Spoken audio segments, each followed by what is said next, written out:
चाहे कांग्रेस हो, बीजेपी हो, सभी पार्टियों को ये लगा कहीं ऐसा ना हो। अभी तो बीएसपी देश के सबसे बड़े प्रदेश उत्तर प्रदेश में सत्ता पर काबिज हुई है, कहीं केंद्र की सत्ता में बीएसपी काबिज ना हो जाए। बीएसपी अभी तो यूपी में काबिज हुई है, कहीं वो केंद्र की सत्ता में ना काबिज हो जाए। तो बीएसपी को रोकने के लिए आप लोगों को मालूम है, तब फिर सभी विरोधी पार्टियों ने अंदर अंदर मिलकर तो बीएसपी का जो बेस वोट है दलित वोट, तो उसको बांटने के लिए,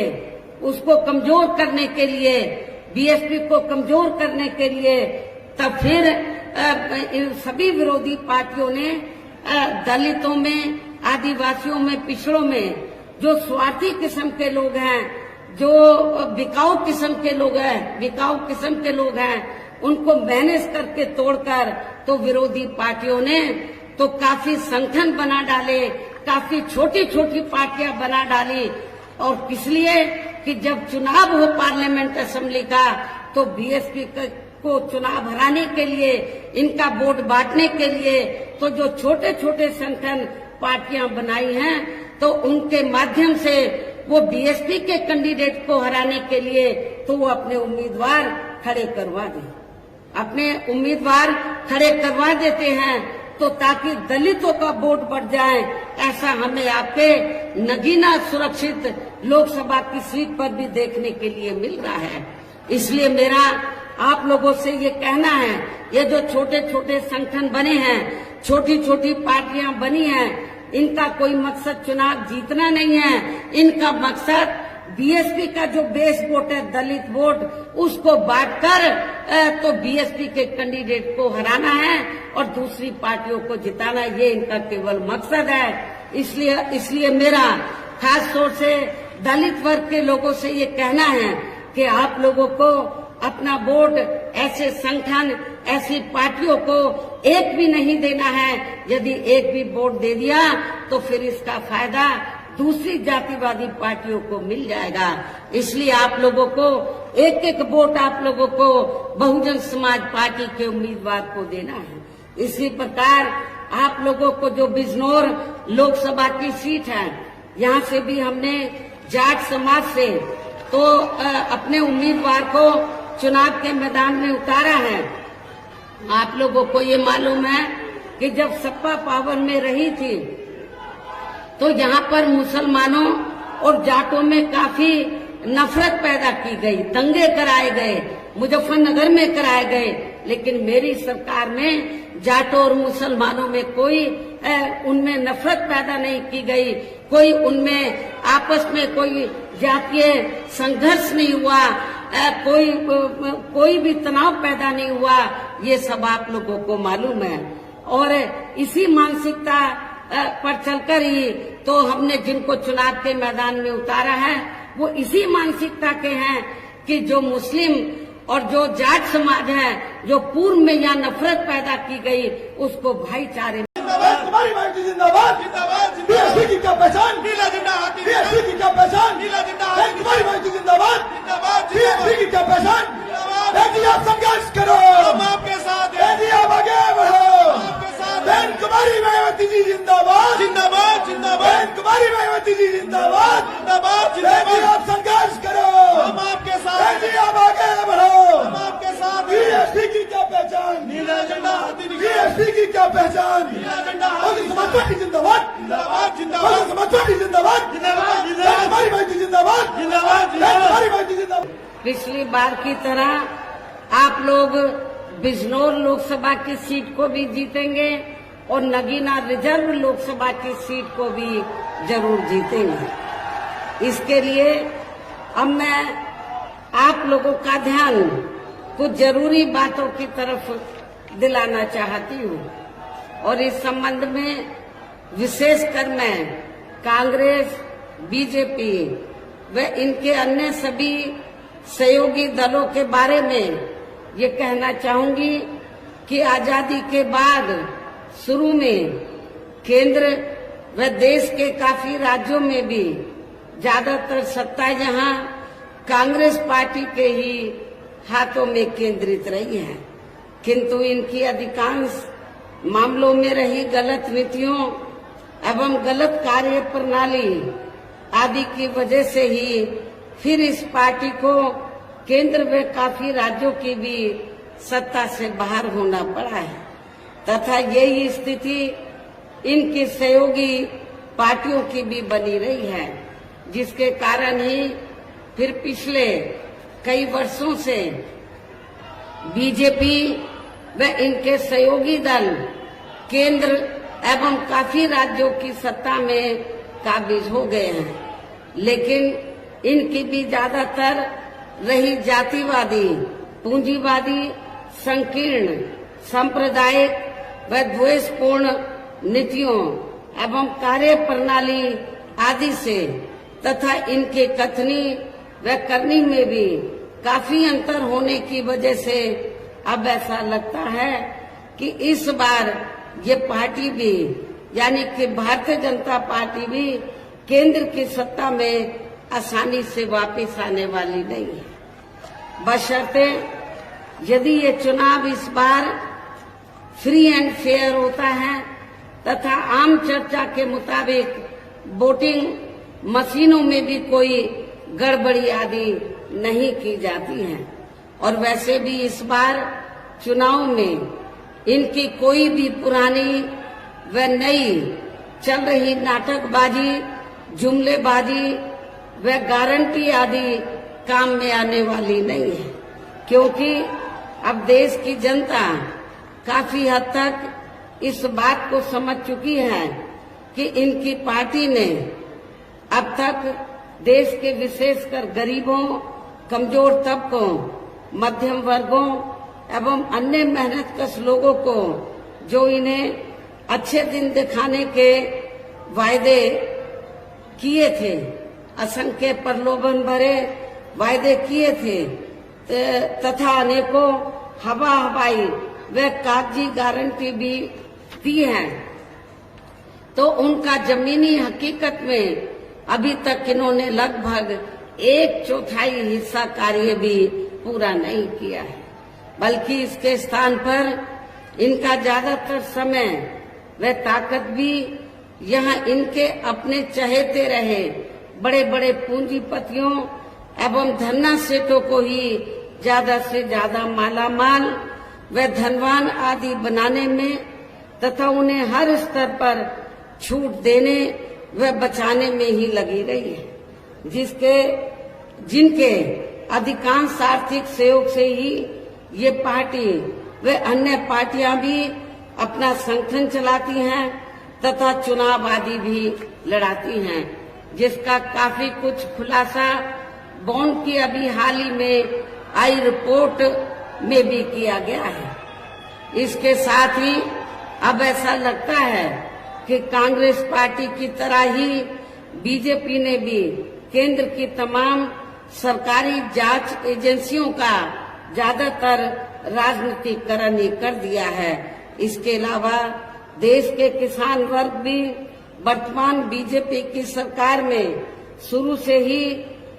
से ही अपनी विभिन्न समस्याओं को लेकर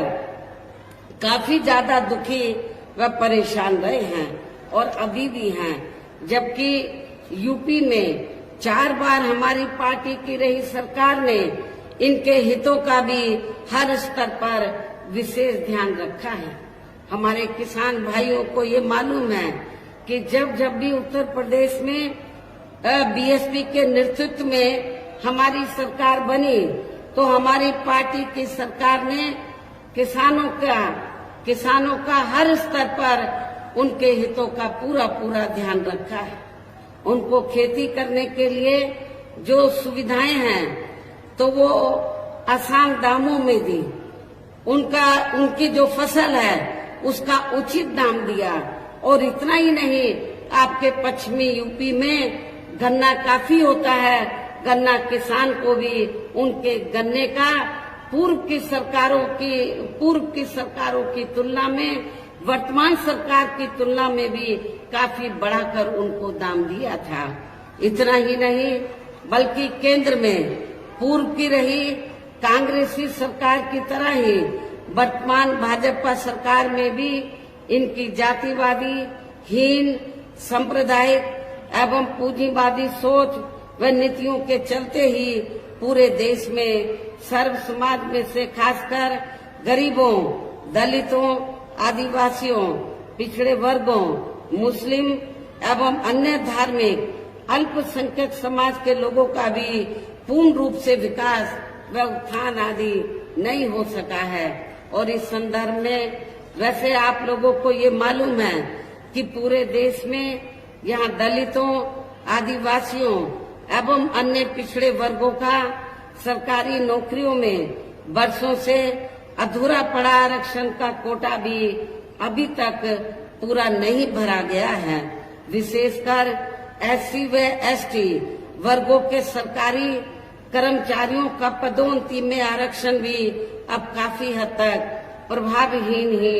बना दिया गया है। और जब इस मामले को लेकर आप लोगों को मालूम है कि हमारी पार्टी ने इसमें संशोधन करने के लिए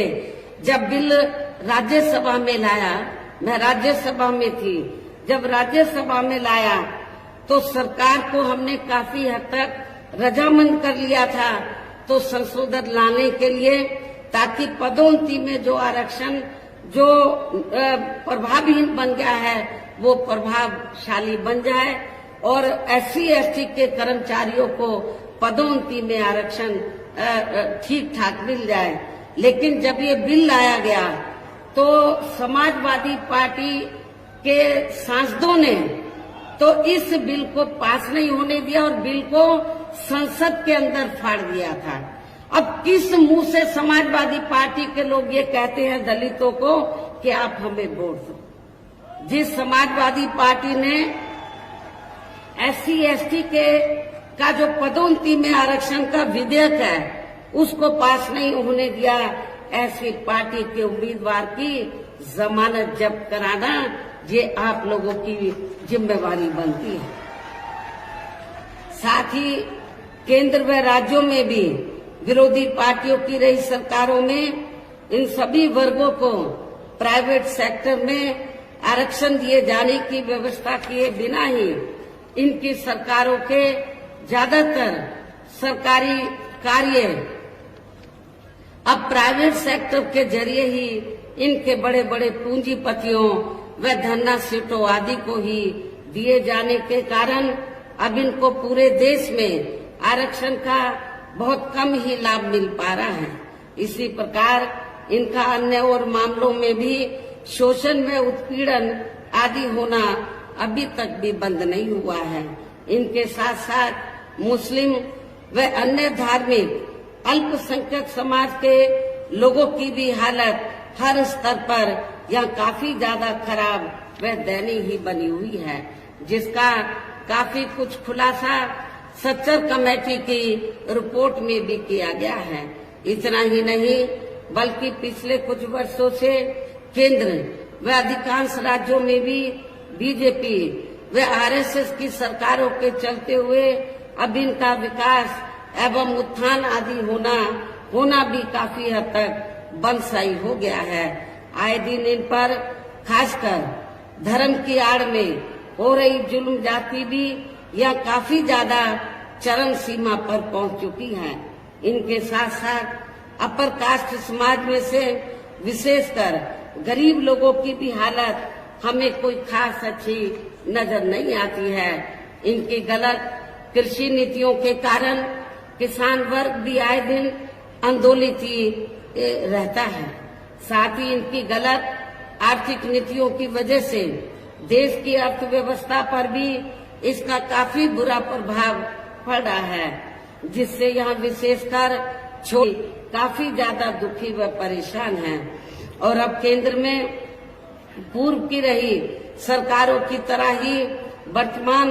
भाजपा सरकार में भी जहाँ पूरे देश में गरीबी, बेरोजगारी एवं महंगाई आदि भी लगातार काफी ज्यादा बढ़ रही है। देश में हर स्तर पर फैला भ्रष्टाचार भी अभी तक कम नहीं हुआ है। साथ ही अपने देश की सीमाएं भी अभी तक पूरे तौर से सुरक्षित नहीं है। ये भी बड़े चिंता की बात है। ऐसे में अब आप लोगों को देश में हो रहे लोकसभा चुनाव में कांग्रेस, बीजेपी व इनकी सहयोगी पार्टियों को भी केंद्र की सत्ता में आने से जरूर रोकना है। जिनकी गलत नीतियों व गलत कार्य प्रणाली आदि को आप लोग काफी हद तक आजमा चुके हैं। ऐसी स्थिति में अब ये विरोधी पार्टियां किस्म किस्म के साम दाम दंड भेद आदि अनेकों हथकंडे इस्तेमाल करके केंद्र की सत्ता में आने की भी पूरी कोशिश में लगी हैं, जिनसे अपनी पार्टी के लोगों को हर स्तर पर काफी ज्यादा सावधान रहना है। और इस मामले में विरोधी पार्टियां अपने अपने पक्ष में हवा बनाने के लिए खासकर मीडिया, ओपिनियन पोल व सर्वे आदि का जो बड़े पैमाने पर इस्तेमाल कर रही हैं, तो उनसे भी अपनी पार्टी के लोगों को बिल्कुल भी गुमराह नहीं होना है। इसके साथ ही विरोधी पार्टियों के विभिन्न रूपों में जारी किए गए इनके हवाई व प्रलोभन भरे चुनावी घोषणा पत्रों एवं वायदों आदि के बहकावे में भी अपनी पार्टी के लोगों को कतई नहीं आना है, जिन्हें ये पार्टियां चुनाव खत्म होने के बाद ज्यादातर अमल में नहीं लाती हैं। और अब जिन पर से देश की जनता का अधिकांश विश्वास ही उठ गया है। यही खास वजह है कि हमारी पार्टी किसी भी चुनाव में अपनी पार्टी का कोई भी चुनावी घोषणा पत्र आदि जारी नहीं करती है। वैसे भी हमारी पार्टी किसी भी मामले में कहने में बहुत कम बल्कि कार्य करके दिखाने में ही ज्यादा विश्वास रखती है। और इस बात का सबसे बड़ा सबूत ये है कि उत्तर प्रदेश में 4 बार हमारी पार्टी के नेतृत्व में रही सरकार ने चुनाव में अपनी पार्टी के बिना कोई जारी किए गए चुनावी घोषणा पत्र के ही प्रदेश व आम जनहित में काफी कुछ ऐतिहासिक कार्य करके दिखाए हैं, जिनकी अब देश में अधिकांश पार्टियों की सरकारें काफी नकल भी कर रही हैं। जबकि इस मामले में हमारी पार्टी का ये कहना है कि यदि इन पार्टियों के स्थान पर केंद्र में हमें अपनी पार्टी की सरकार बनाने का मौका मिलता है, तो तब फिर हमारी पार्टी की बनी सरकार केंद्र में यहाँ अब तक रही सभी विरोधी पार्टियों की सरकारों की तरह केवल हवाई व कागजी कार्य आदि नहीं करेगी, बल्कि उत्तर प्रदेश की तरह ही जमीनी हकीकत में ठोस कार्य करके दिखाएगी। और इस संदर्भ में खासकर मैं ये कहना चाहूंगी, केंद्र द्वारा देश में पिछले कुछ समय से अति गरीब परिवारों को अस्थायी तौर पर फ्री में जो थोड़ी सी खाद्य सामग्री दी जा रही है या राशन आदि दिया जा रहा है, तो उससे इनका स्थायी तौर पर भला होने वाला नहीं है। और वैसे भी इनकी ये जटिल समस्या देश में हर हाथ को काम देने से ही केवल दूर हो सकती है, जिसकी तरफ हमारी पार्टी की बनी सरकार विशेष ध्यान देगी। साथ ही देश में पिछले काफी वर्षों से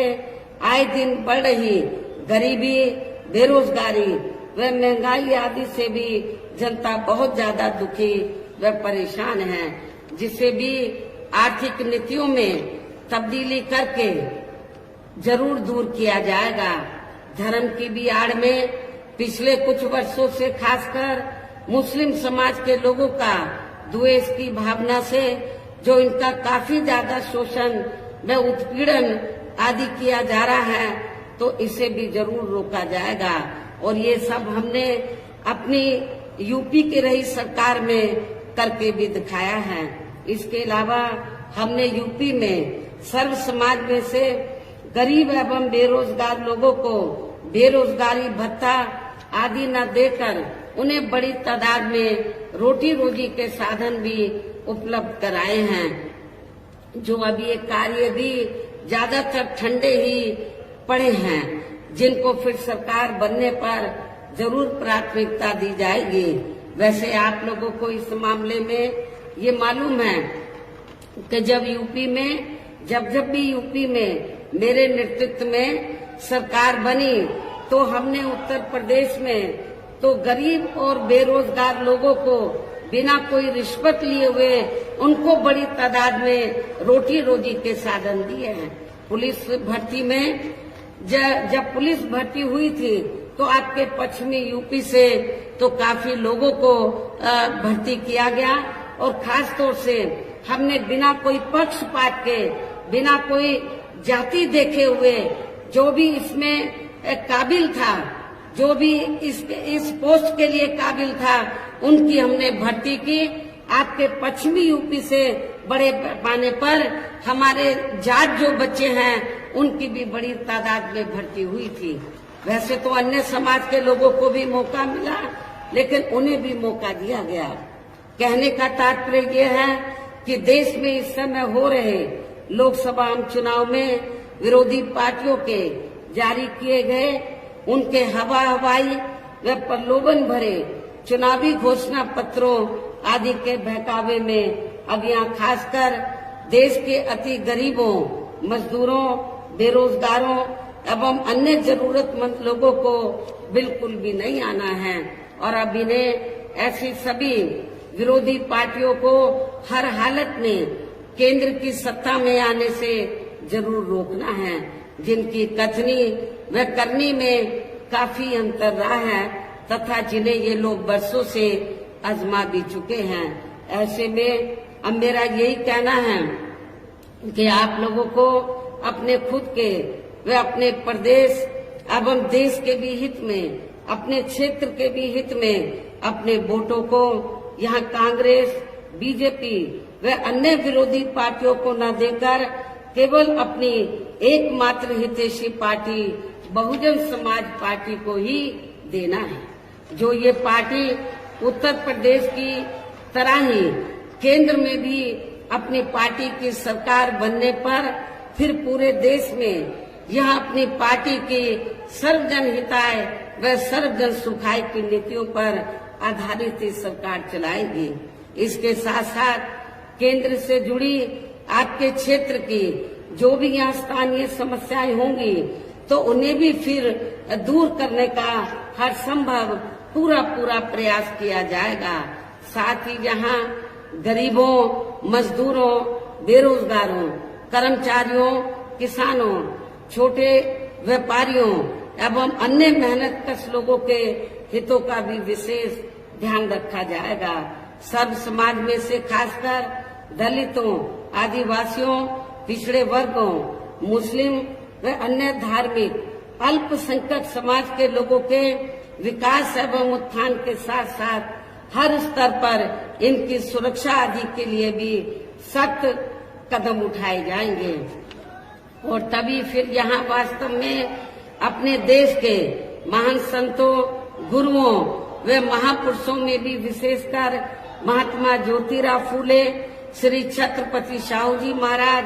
श्री नारायण गुरु, बाबा साहब डॉक्टर भीमराव अम्बेडकर एवं मान्यवर श्री कांशीराम जी, चौधरी चरण सिंह जी का भी सपना अधूरा रहा सपना जरूर साकार हो सकता है, जिनको यूपी में हमारी पार्टी के रही सरकार द्वारा हर स्तर पर पूरा आदर सम्मान दिया गया है। और आप लोगों को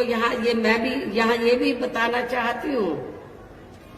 कि जब हमारी पार्टी की बनी सरकार ने और खास तौर से चौथी बार जब पूर्ण बहुमत की सरकार बनी और हमने उत्तर प्रदेश में दबे कुचले लोगों के हितों में, वैसे तो सर्व समाज के हितों का हमने पूरा ध्यान रखा था, लेकिन दबे कुचले लोगों के हितों में जब हमने कुछ जरूरी व ठोस कदम उठाए तो ये विरोधी पार्टियों को अच्छा नहीं लगा। और खास तौर से जब हमने अपने संतों, गुरुओं और महापुरुषों को विभिन्न रूपों में आदर सम्मान दिया, उनके नाम से स्मारक बनाए, उनकी प्रतिमाएं लगाई, संग्रहालय बनाए, ये सब अच्छा नहीं लगा। और नतीजा क्या हुआ, तो तब फिर